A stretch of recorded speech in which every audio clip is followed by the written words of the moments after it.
From the book of short stories, A Master of Mysteries by L.T. Meade and Robert Eustace. An adventure of John Bell, The Ghost Exposer, read by Edward E. French. How Siva Spoke. During the summer of the past year, a medical friend of mine sent me an invitation to dine with him and two of his fellow craftsmen at the Welcome Club at the Earl's Court Exhibition. One of our party was a certain Dr. Laurier, a young man of considerable ability whose special attention had been directed to mental diseases. He was indeed a noted authority on this subject, and had just completed an appointment at one of the large London asylums. During dinner, he entertained us with a few of his late experiences. "I assure you, Mr. Bell," he said, "there is absolutely no limit to the vagaries of the human mind. At the present moment, a most grotesque and painful form of mental disease has come under my notice. The patient is not a pauper, but a gentleman of good standing and means. He is unmarried, and owns a lovely place in the country. He spent the early years of his life in India, and when there the craze began which now assumes the magnitude of monomania." "Pray let me hear about him, if your professional etiquette allows you to talk on the subject," I answered. "I will certainly tell you what I can," he replied. "I have known the man for years, having met him in town on several occasions. Last week his nephew came to see me and spoke seriously with regard to his uncle's state of mind. His great craze for years has been spiritualism, theosophy, and Mahatmas with all their attendant hocus-pocus. He firmly believes in his power to call up spirits from the vasty deep, and holds many extraordinary seances." "But surely such a craze is not sufficient to prove insanity," I said. "Hundreds of people believe in such manifestations at the present day." "I know that well, and perfectly harmless such crazes are so long as the victims confine their beliefs to spirit-rapping, table-turning, and humbug of that sort, but when their convictions lead them to commit actions which compromise serious interests, and when, as in this case, there is a possibility of life itself being in danger, it is time they should be looked after." "What is the particular nature of your friend's delusion?" I asked. "This: he is practically a Brahmin, having been deeply imbued with the peculiar doctrines of Brahmanism when in India. Amongst his friends in the East was a Brahmin of high degree, in whose house were 3 idols representing the Hindu Trinity, Vishnu, Brahma, and Siva. By some means which have never been explained to me, my friend managed to get possession of Siva and brought the idol home. He placed it in a gallery which he has in his house, believing from the first that it possessed mystical properties which it was his duty to fathom. The nephew now tells me that he has brought his craze to such a pass that he firmly believes that Siva speaks to him in Hindustani. The unhappy man kneels nightly at the altar in front of the idol, receiving, as he imagines, directions from him. The consequence is that he does all sorts of mad and extraordinary things, spending his large fortune lavishly in the decoration of this hideous monster, buying pearls, rubies, and even diamonds for the purpose, and really being, as he imagines, guided by it in the disposition of his life and property. He has a young niece residing with him, to whom he has always been very much attached, but of late he has been cruel to her, banishing her from his presence, refusing her his sympathy, and has even gone to the length of threatening to take her life, saying quite openly that Siva informs him night after night of her treachery towards him. Now the nephew is engaged to this girl, and is naturally anxious about her, but, say as he will, nothing will induce her to turn against her uncle, to whom she is deeply attached. She denies that he threatens her life, although the nephew declares that he did so in his own presence. Under such circumstances, her friends are naturally most anxious about her, and feel it their duty to get a medical opinion with regard to the uncle. I am going down to his place tomorrow, and shall there meet his regular medical attendant in consultation, and then, I suppose, certify as to his insanity?" I answered. "Doubtless. That is, if we come to the conclusion that the man is really insane." "What an awful responsibility is reposed in you doctors," I said. "Think what it means to condemn a man to a lunatic asylum. In the hands of the unscrupulous such a power is terrible." Dr. Laurier knitted his brows and looked keenly at me. "What do you mean?" he said in a curious tone. Of course mistakes are made now and then, but not, I believe, often. To act in good faith and exercise reasonable care are the two requisites of the law. Of course, I replied, there are great difficulties on both sides of this momentous question, but if I belong to the profession, I can frankly say that nothing would induce me to sign a certificate of lunacy. A few moments afterwards, we all rose and strolled about the grounds. As we were parting at the exit gates, I called Dr. Laurier aside. The love of mystery is to me a ruling passion, I said. Will you excuse the great liberty I take when I ask you to let me know the result of your visit tomorrow? I'm immensely interested in your spiritualist patient. As I spoke, I scribbled my address on a card and handed it to him, half expecting that he would resent my intrusiveness. A smile flitted across his clever face, and he stood looking at me for a moment under the glare of the great arc lights. I will certainly give you the result of my visit, as you are so much interested, he replied. Good night. We got into our respective hansoms and drove off in different directions. I had much to do, and soon forgot both Dr. Laurier and his patient. Therefore, on the following Monday, when he was ushered into my presence, my surprise was great. I have come to fulfill my promise, he began. I am here not only to satisfy your curiosity about my patient, but also to ask your advice. The fact is, the matter has, I think, now merged more into your domain than mine. Pray tell me what has happened, I asked. That is what I am about to do, but first I must ensure your absolute confidence and secrecy, for my professional reputation may be seriously compromised if it is known that I consulted you. I gave him the assurance, and he proceeded. My patient's name is Edward Thesiger. He lives in a place called the Hind in Somersetshire. I went down as I had arranged, and was met at the station by his nephew, Jasper Bagwell. Bagwell is a thin, anxious-looking man of about 35. He drove me over to the Hind, and I was there met by Thesiger's own physician, Dr. Dalton. Dalton and I each made a separate examination of the patient, and came to the conclusion that he was undoubtedly queer. In the course of the afternoon we were all wandering round the grounds when we were joined by the young girl to whom Bagwell is engaged. "I want to speak to you, Dr. Laurier," she said in a low voice. I managed to drop behind in order to give her an opportunity. "I know what you have come about," she said. "What do you think of my uncle's case?" "I am not prepared to hazard an opinion," I replied. "Well, please listen to something I have got to say. Jasper Bagwell has his own reasons for what he tells you. You do very wrong to listen to him. Uncle Edward is queer, I grant, with regard to the idol Siva. That is because he is in reality a Brahmin. But if you sign a certificate to the effect that he is mad, you will be making a very terrible mistake." As she spoke, her lips trembled and tears filled her eyes. "I'm terribly unhappy about it all," she continued. I looked at her earnestly, and then I said in a low voice, "Forgive me if I reply to you as plainly as you have spoken to me. You arouse my surprise when you speak as you do of Mr. Bagwell. Is it not the case that you are engaged to marry him?" She gave a visible start. "It is the case," she answered slowly. Then she continued, speaking with great emphasis, "I only marry my cousin because it is the one chance of saving Uncle Edward." "What do you mean?" I asked in astonishment. "I wish I could tell you, but I dare not. I am a very miserable girl. There is foul play somewhere, of that I am convinced. Oh, believe me! Won't you believe me?" To these extraordinary words I made a somewhat dubious reply, and she soon left me to walk by her uncle's side. Late that evening I was alone with the patient, and he then confided to me much which he had withheld at first. He spoke about the years he had spent in India, and in especial alluded to the Brahmin religion. He told me also that he now possesses the idol Siva, and has set it up in a marble gallery where he can hold his spiritualistic seances. Bending forward as he spoke, and fixing me with his intelligent and yet strange glance, he said solemnly, and with an appearance of perfect truth on his face, that by certain licenses and secret incantations he could make the idol speak to him in Hindustani. He said further that he felt himself completely dominated by it, and was bound to obey all its dictates. As he said the latter words, his face grew white to the lips. "Siva is exigent in his demands," he said slowly. "Exigent and terrible.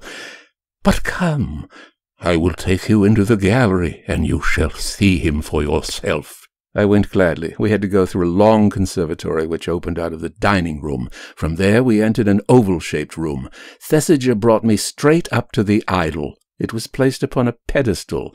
It is a hideous monster made of wood and has 5 heads. In its hand it holds a trident. I could hardly refrain from smiling when I first saw it. It is difficult to believe that any man, sane or insane, could hold faith in such a monstrosity. My object, however, was to draw the poor mad fellow out, and I begged of him to take what steps he considered necessary in order to induce the creature to speak. He willingly obeyed my desire, and with great solemnity went through elaborate operations. Then, turning the lamp very low, knelt at the altar in front of the idol and began to address it. He waited for its replies, which were, of course, inaudible, and then continued speaking again. After some moments spent in this way, he declared solemnly that it had replied to him, and practically called me a liar when I said I had not heard it. When he turned up the lamp at the end of this strange scene, I noticed for the first time that the idol was decorated with precious stones of extraordinary value. To leave such valuables in a room with an unlocked door was in itself a symptom of insanity, and when I parted with Thesiger for the night, I had not the least doubt that my unfortunate host was really insane. All the same, I had a curious unwillingness with regard to signing the certificate. Bagwell eagerly asked me if I did not intend to sign. To his astonishment, I replied in the negative. I said that the case was a very peculiar one, and that it would be necessary for me to pay a second visit to the patient before I could take this extreme step. He was, I could see, intensely annoyed, but I remained firm. Laurier stopped speaking and looked me full in the face. "Well?" I asked. "I have come to consult with you over the matter. You remember what you said about the responsibility of signing such certificates. It is on account of those words I have come to you." "Well, Dr. Laurier," I answered, "I shall, of course, be happy to do anything I can to help you, but I must frankly confess that I fail to see exactly on what point I can be of service. I know little about disease in general, and nothing about mental diseases in particular. Miss Thesiger seems to think that there is foul play. But have you any suspicions on your own account?" "I have no proofs, but all the same I do suspect foul play, although perhaps I have no right to say so." "Then what do you want me to do?" I asked. "This," he answered. "Will you come down with me to Somersetshire as my friend, and in the role of a great spiritualist? Thesiger will be only too delighted to meet someone of his own way of thinking. Will you come?" I thought for a moment. It was not the role I cared to assume, but the case was peculiar, and might possibly lie within my province. I eventually agreed to accompany Laurier into Somersetshire, and, as a matter of fact, went down with him the next day. He had telegraphed our arrival to the Hind, and a hearty invitation was accorded to me. As we were driving through the grounds late the following afternoon, we were met by a tall girl, who was accompanied by 2 thoroughbred retrievers. "Here is Miss Thesiger," said Laurier. He called to the driver to stop, and jumping down, went to her side. I accompanied him.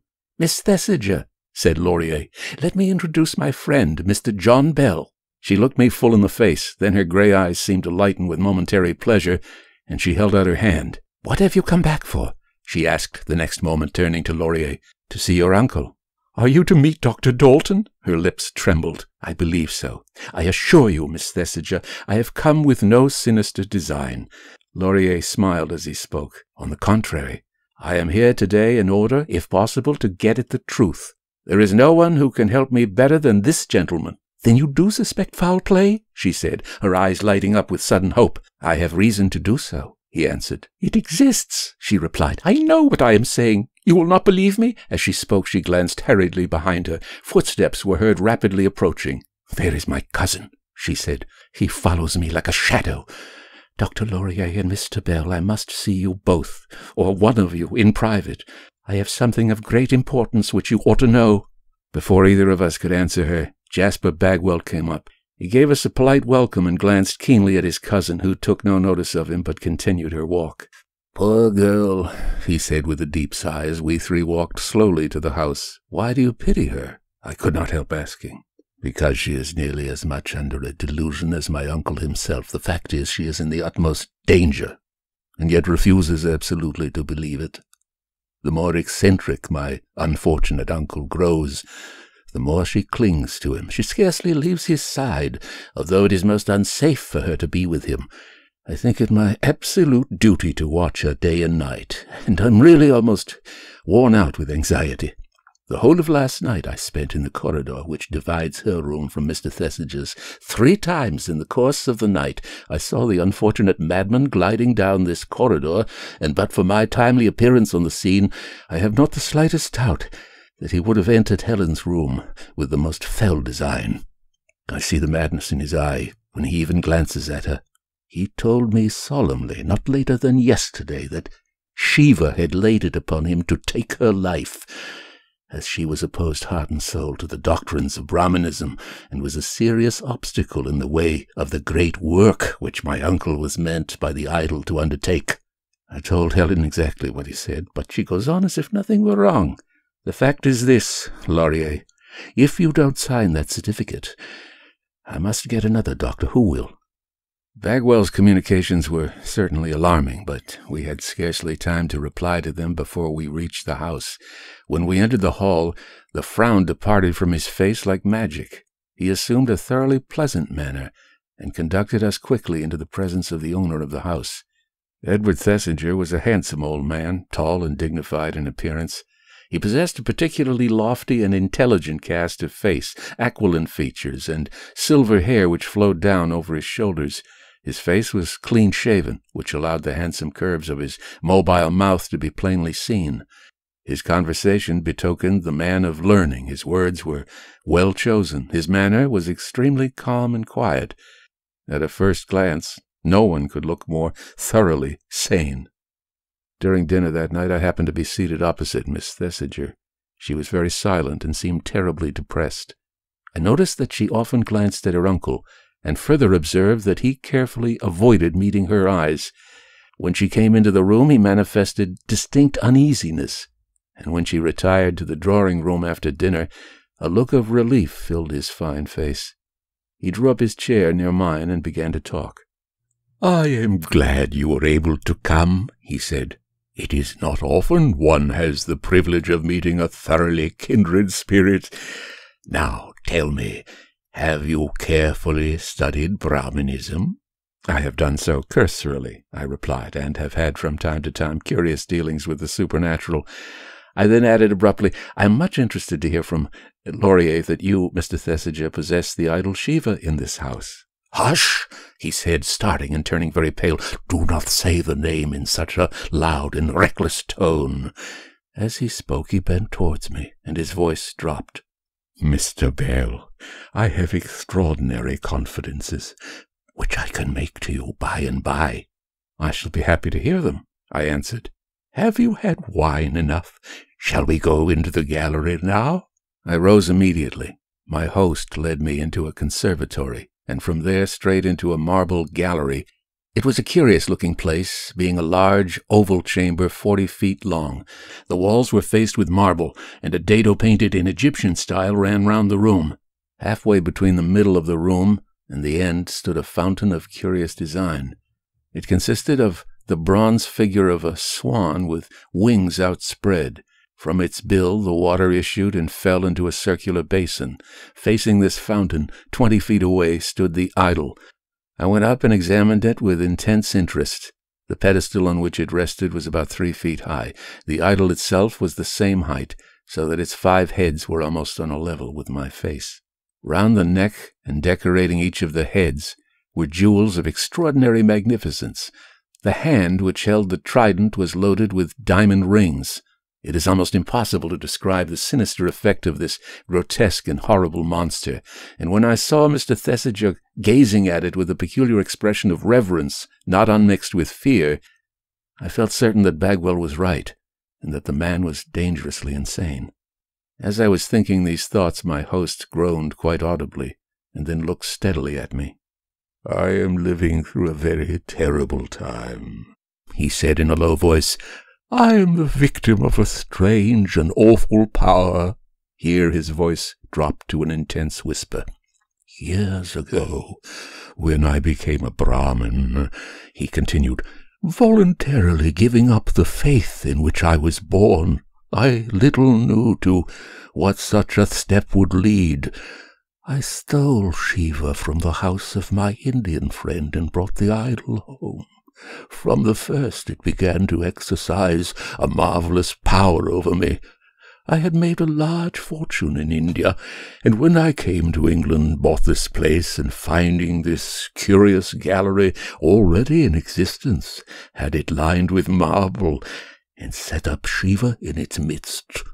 The study of the faith which I had adopted, the holding of spiritualistic seances and matters of that sort, occupied my time, and I became more and more imbued with the strange mysticism of my belief. As the years flew by, I was more and more firmly convinced that what looks like mere wood is in reality imbued with strange and awful qualities. I shall never forget that terrible evening when Siva first spoke to me. How long ago was that? I interrupted. Some months ago now. I was kneeling by the altar and was speaking to him as usual, when I heard words uttered in Hindustani. At first I could scarcely credit my own ears, but soon I grew accustomed to the fact that Siva wished to hold communication with me and listened to him nightly. At the beginning of our remarkable intercourse he laid certain mandates upon me, which resulted, as you see, in my decorating him with these precious stones. I felt bound to obey him, whatever he dictated, but of late he has told me... he has told me... The old man began to shudder and tremble. While he had been speaking to me, he had been gazing at the idol. Now he walked a few steps away and turned his back on it. "Sooner or later I must obey him," he said in a feeble voice. "But the thing is driving me crazed. Crazed! What is it?" I asked. "Tell me, I beseech you." "I cannot. It is too awful. It relates to the one I love best in the world.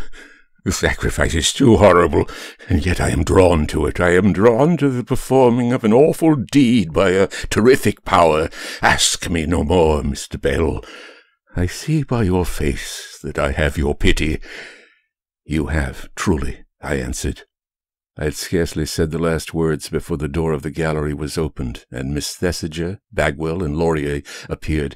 Miss Thesiger went straight to her uncle's side, and laid her hand on his shoulder. "Must you stay up any longer?" she asked in a gentle voice. "I heard you walking about last night. You were restless and did not sleep. Do go to bed now. You seem so tired. I know these gentlemen will excuse you," she added, glancing from Laurier to me. "Certainly," said Laurier. "I should recommend Mr. Thesiger to retire at once.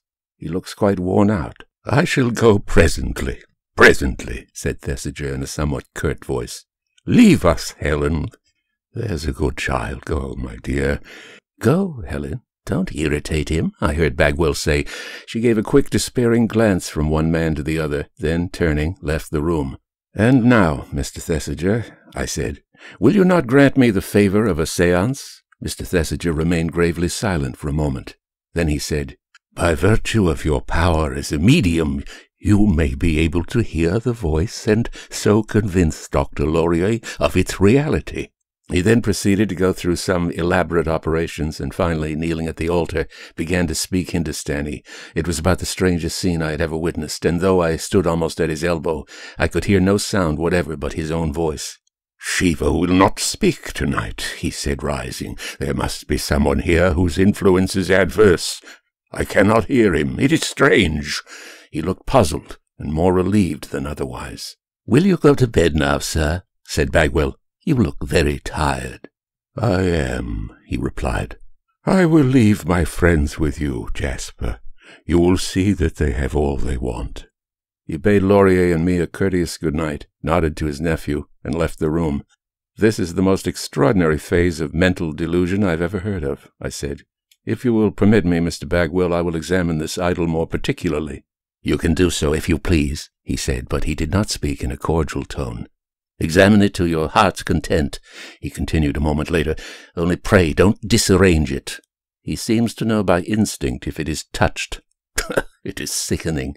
Shall we go into another room, gentlemen?" Watching his face carefully, I resolved to make my examination in private, and now followed him into the smoking room. We stayed there for a short time, talking in a desultory manner, and soon afterwards retired for the night. On my dressing table a note awaited me. I opened it hastily, and saw to my surprise that it was from Miss Thesiger. "I could not get the opportunity I needed tonight," she wrote, "but will you meet me in the Laurel Walk tomorrow morning at 5 o'clock?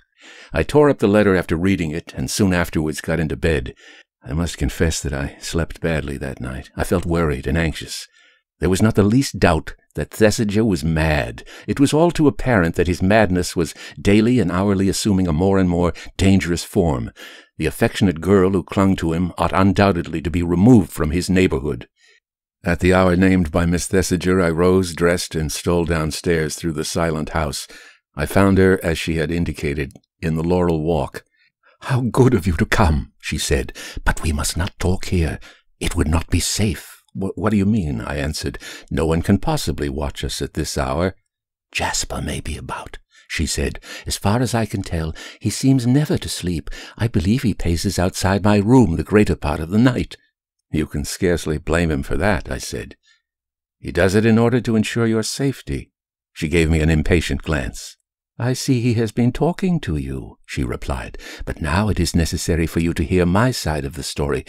Come into this summer house. He will never guess that we are here." Turning abruptly, she led the way into a small, tastefully arranged summer house. Shutting the door behind her, she turned at once and faced me. "Now," she said in an eager voice, "I will tell you everything. There is an unexplained mystery about all this, and I am convinced that Jasper is at the bottom of it." "What do you mean?" I asked. "I have nothing whatever but a woman's intuition to guide me, but all the same I am convinced of what I am saying. Before Jasper came home, Uncle Edward was a Brahmin beyond doubt. His seances were intensely disagreeable to me, and I took care never to witness them, nor to speak to him on the terrible subject of Siva. But beyond the fact that he was a Brahmin deeply imbued with the mysteries of his so-called religion, he was a perfectly sane, happy, intelligent, and affectionate man. He loved me devotedly, as I am the child of his favorite brother, and told me just before Jasper's arrival that he had made me his heiress, leaving me all that he possessed in the world. He had never liked Jasper, and was annoyed when he came here and made this house his headquarters. I had not met my cousin since I was a little child, and when he arrived on the scene, took a great dislike to him.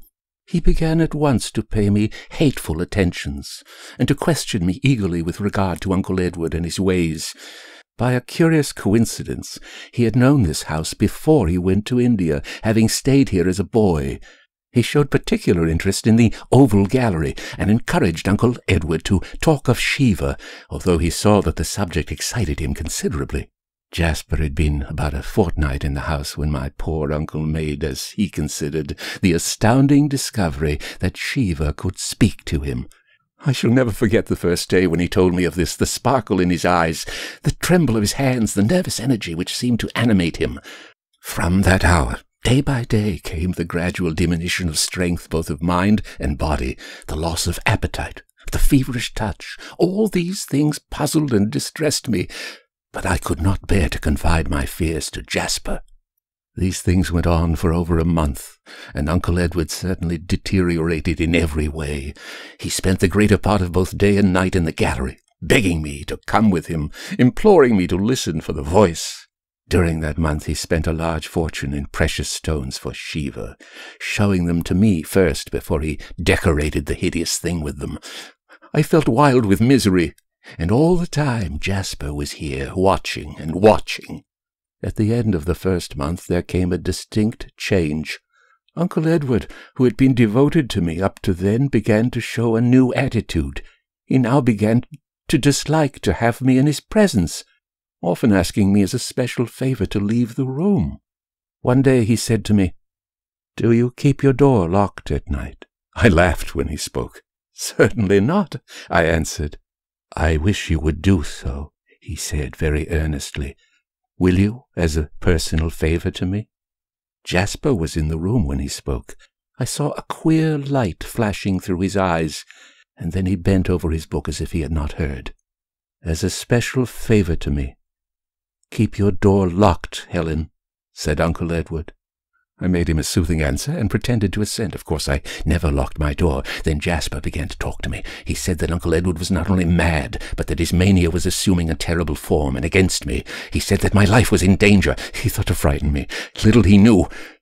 Here the brave girl drew herself up, indignation sweeping over her face and filling her eyes. I told him I did not believe a word of what he said. I declared that Uncle Edward could not hate me. Is he not the one I love best in the world? Jasper grew very angry. "Look here, Helen," he said. "I know enough to lock him up." "To lock him up in a lunatic asylum?" I cried. "Yes," he answered. "I have only to get 2 doctors to certify to the fact of his insanity, and the deed is done. I have made up my mind to do it." "You could never be so cruel," I replied. "Think of his grey hairs, Jasper," I pleaded. "He is the dearest to me in all the world. You could not take his liberty away. Do just respect his one little craze. Believe me, he is not really mad." "Go away if you are afraid of him. I am not." "Oh, why don't you leave us both in peace?" "I dare not," he answered.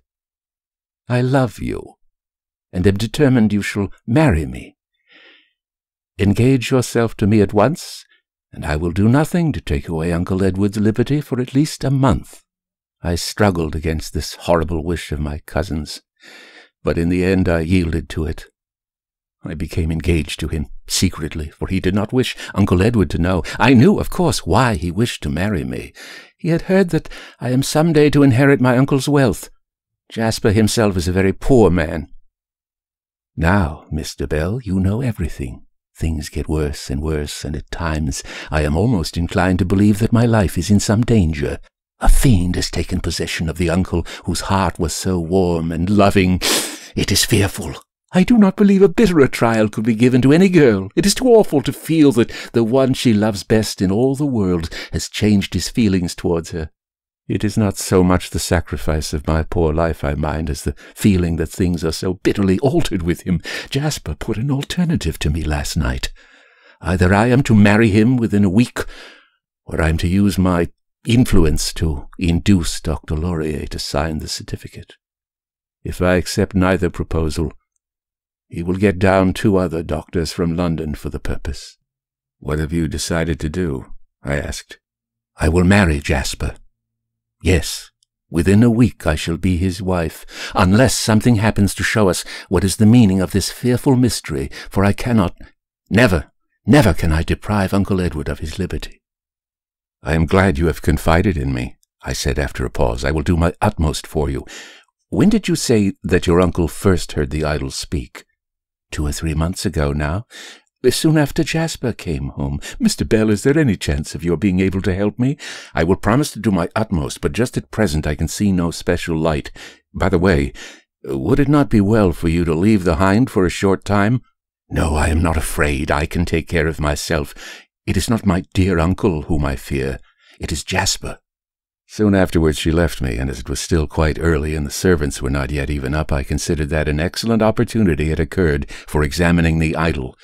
I made my way to the gallery and, softly opening the door, stole in. The bright sunlight, which was now flooding the chamber, seemed to rob the grotesque old idol of half its terrors, and I made up my mind not to leave a stone unturned to discover if any foul play in connection with it could possibly be perpetrated. But the impossibility of such being the case seemed more and more evident as I went on with my search. Only a pygmy could be secreted inside the idol. There was no vulgar form of deception possible on the lines, for instance, of the ancient priests of Pompeii, who conducted a speaking tube to an idol's mouth. Siva was not even standing by the wall, thus precluding the possibility of sounds being conducted on the plan of a whispering gallery. No, I was, against my own will, forced to the absolute conviction that the voice was an hallucination of the diseased mind of Edward Thesiger. I was just going to abandon my investigations and return to my own room when, more by chance than design, I knelt down for a moment at the little altar.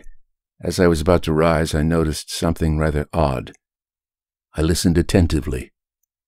It was certainly remarkable. As I knelt, I could just hear a low, continuous hissing sound.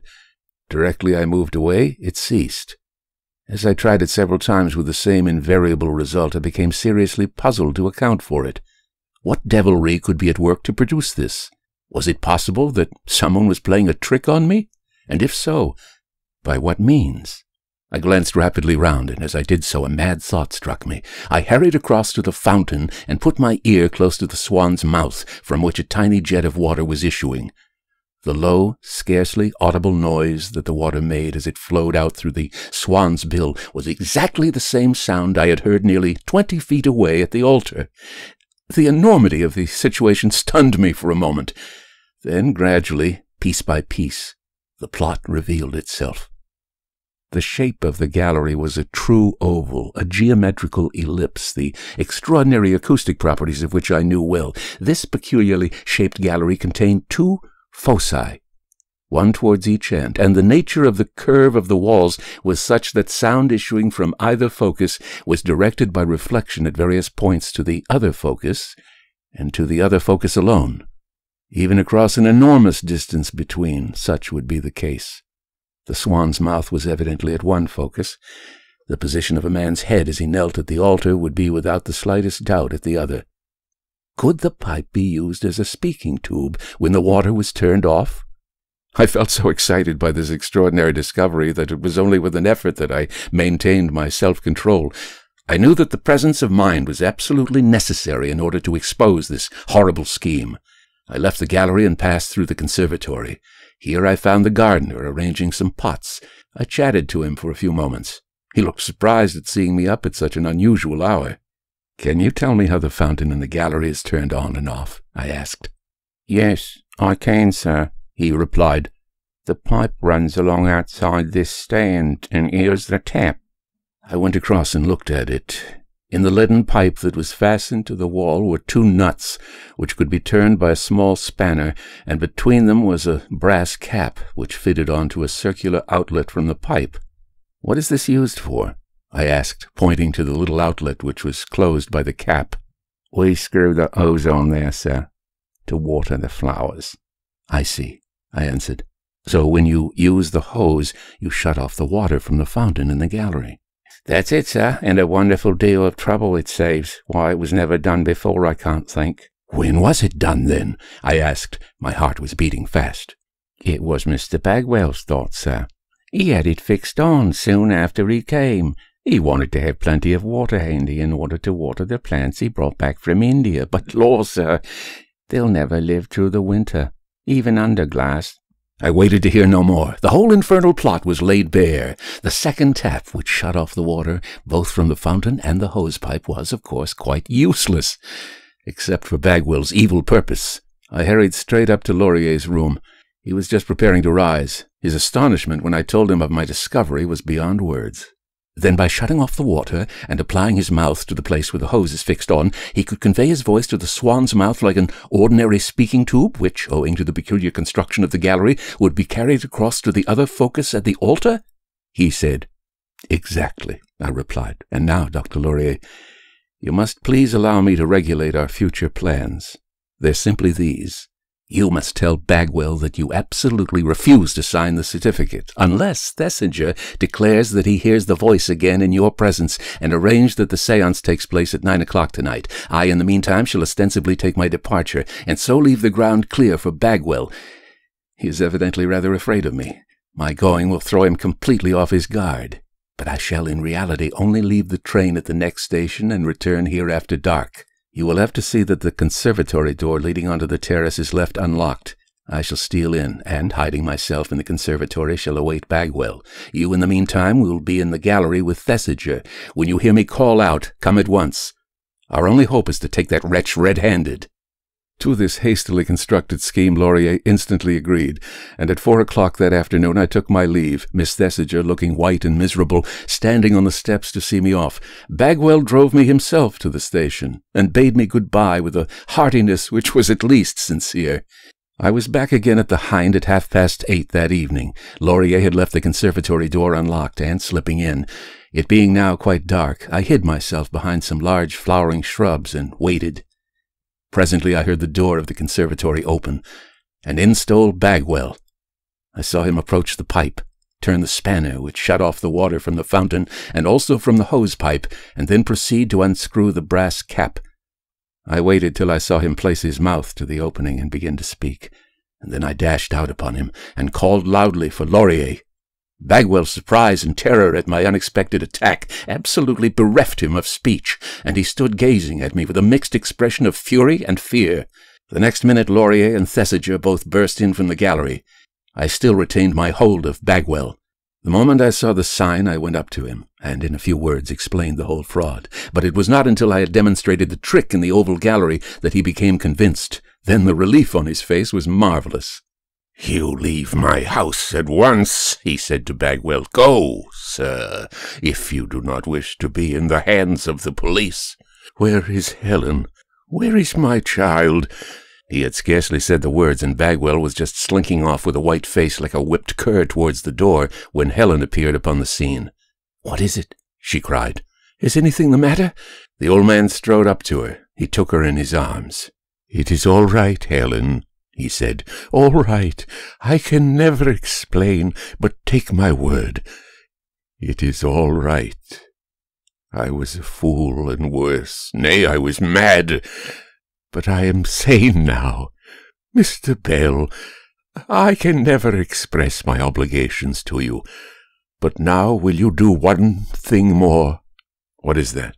"Be assured I will do anything in my power," I answered. "Then return here tonight and destroy Siva. How I could have been infatuated enough to believe in that senseless piece of wood is beyond my power to understand. But destroy it, sir. Take it away. Let me never lay eyes on it again." Early on the following morning, when I was leaving the house, Bagwell, who must have been waiting for the purpose, suddenly stepped across my path. "I have a word of explanation to give," he said. "You, Mr. Bell, have won, and I have lost. I played a deep game for a large cause. It did not occur to me as possible that anyone could discover the means by which I made Siva speak. I am now about to leave England forever, but before I do so, it may interest you to know that the temptation offered to me was a very peculiar and strong one. I had not been an hour in the Hind before I suddenly remembered having spent some months in the old house when a boy. I recollected the oval gallery. Its peculiar acoustic qualities had been pointed out to me by a scientist who happened to live there at the time. The desire to win, not Helen, but my uncle's property was too strong to be resisted by a penniless man. My object was to terrify Thesiger, whose brain was already nearly overbalanced into complete insanity, get him locked up, and marry Helen. How I succeeded and in the end failed, you know well. The End. A chapter from A Master of Mysteries by L.T. Meade and Robert Eustace. Read by Edward E. French. This recording is copyright 2024 by Edward E. French. All rights reserved. Inquiries should be addressed to email edwardfrench06@hotmail.com. Subscribe, won't you, to the Fiction Fantastique channel, www.youtube.com/FrenchEdward06. Good night.